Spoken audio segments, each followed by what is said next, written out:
अस्सलाम वालेकुम dear students, मैं असद अब्बास आपका फ़िज़िक्स टीचर। देखें भाई, हमारा पिछला टॉपिक था टाइप्स ऑफ वेव, ठीक है जी, जिसके अंदर हमने लॉन्गिट्यूडनल वेव को डिस्कस किया था, फिर हमने ट्रांसवर्स वेव को डिस्कस किया था। तो आज का हमारा टॉपिक है waves as carriers of energy. तो इसमें यह है कि वेव्स जो हैं किस तरह से एनर्जी को एक जगह से दूसरी जगह कैरी करती हैं। इसका पेज नंबर है आपके पास 10, ठीक है जी। इसके अंदर हम एक छोटी सी एग्जांपल लेते हैं कि हमारे पास एक स्ट्रिंग है, रस्सी है, ठीक है जी, जिसको हम क्या करते हैं, बैक मतलब कि ऊपर नीचे इस तरह से मूव कराते हैं।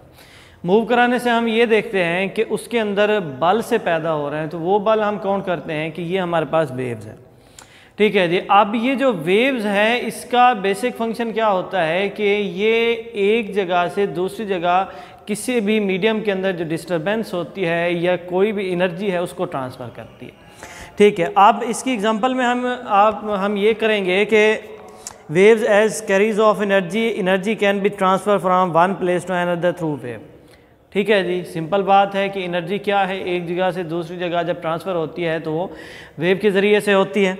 इसके बाद एग्जांपल है कि when we shake this stretched string up and down we provide our muscular energy to this string. देखें भाई, एग्जांपल के तौर पर उसने ये कहा कि हमारे पास एक रस्सी है जिसको हम क्या करते हैं, स्ट्रेच करते हैं अपने हाथों से, अपने मसल के ज़रिए से हमारी जो एनर्जी होती है, ठीक है जी, एनर्जी जो है ये स्ट्रिंग के ऊपर अप्लाई की जाती है। इसके बाद है कि as result set of wave can be seen travelling along this string. देखिए, आप जैसे ही आप लोग ये मस्कुलर एनर्जी उसके ऊपर लगाते हैं तो उसके अंदर वेव्स पैदा होती हैं। बेसिक वेव क्या है, ये रिजल्ट होता है जो आप लोग इनपुट दे रहे होते हैं, मतलब कि आप जो ताकत लगा रहे होते हैं। इसके बाद ये है कि the vibrating force from the hand disturbance the particle of the string and set them in motion.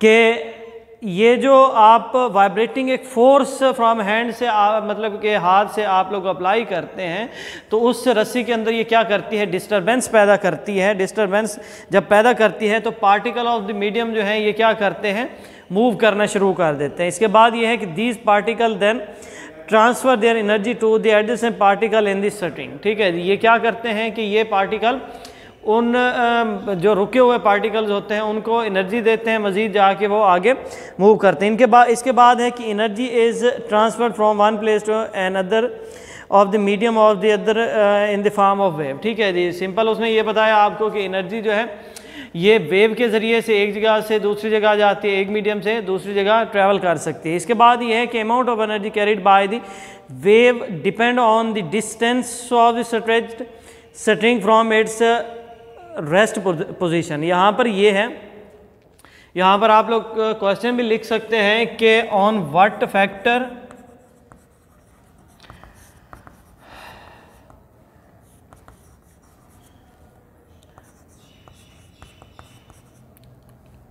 Which wave is depend, ठीक है जी। तो कौन से ऐसे फैक्टर हैं जिसके ऊपर ये डिपेंड करती है, तो एक है डिस्टेंस।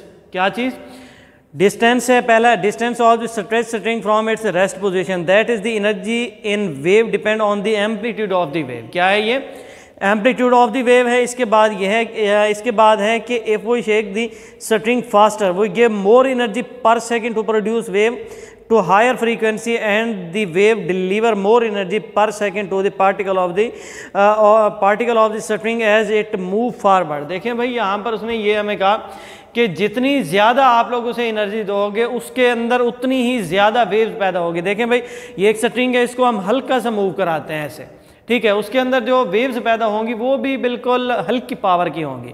अब हम क्या करते हैं, बिल्कुल फुल जोर से हम इसे मूव कराते हैं। जैसे हम मूव कराते हैं तो उसके अंदर जो एनर्जी प्रोड्यूस होती है वो भी बहुत ज़्यादा होती है, ठीक है जी। ये था हमारा टॉपिक। इसके अंदर आपने क्या करना है कि एक एग्जांपल करनी है, एग्जांपल करने के बाद आपने एक शॉर्ट क्वेश्चन, ये जो आपको मैंने लिख के दिया है ये आपने लिखना है। नेक्स्ट टॉपिक जो है हमारे पास है relation between velocity, frequency and wavelength. देखें भाई, ये हमारे पास चंद चीज़ें उसने हमें बताई हैं, एक वेलोसिटी है, एक फ्रीक्वेंसी है और एक है वेवलेंथ, ठीक है जी। क्योंकि अगर हम जनरली सिंपल हम बात करते हैं वेलोसिटी की, तो वेलोसिटी क्या होती है, v इज इक्वल टू होती है d/t, मतलब कि distance displacement covered in unit time या rate of change of displacement. ठीक है जी। आप फ्रीक्वेंसी क्या होती है, ये नंबर ऑफ वाइब्रेशन या साइकिल होते हैं पर सेकेंड। अब ये वेवलेंथ क्या है, वेवलेंथ दो क्रस्ट का जो दरमियानी फासला होता है उसे हम वेवलेंथ कहते हैं, या दो ट्रफ का जो दरमियानी फासला होता है उसे हम वेवलेंथ कहते हैं। देखिए भाई अब यहाँ पर उसकी डेफिनेशन है कि wave is a disturbance in a medium which travel from one place to another has a specific velocity of the travelling, this is called velocity of the wave. देखें भाई ये वेव जो हैं एक जगह से दूसरी जगह ट्रैवल करती हैं, लेकिन एक मखसूस वेलोसिटी के साथ ट्रैवल करती हैं। जो वेलोसिटी मतलब जिस मखसूस वेलोसिटी के साथ ये ट्रैवल करती हैं वो वेलोसिटी कहलाती है आपके पास वेलोसिटी ऑफ वेव। ठीक है जी। ये हमारे पास लॉन्ग क्वेश्चन के तौर पर भी आता है, ये बाज़ का शॉर्ट भी टीचर पूछ लेते हैं आपसे कि prove v is equal to f lambda. ठीक है जी। नहीं तो ये लॉन्ग में भी आता है। तो इसकी डेरिवेशन कुछ इस तरह से है कि सिंपल हम वेलोसिटी का फार्मूला लिखते हैं v is equal to D over T. V is equal to D over T से मुराद ये है डिस्टेंस ओवर टाइम। ठीक है जी। In the term of wave, जब आप वेव की बात करते हैं तो डिस्प्लेसमेंट जो है ये काउंट किया जाता है वेवलेंथ।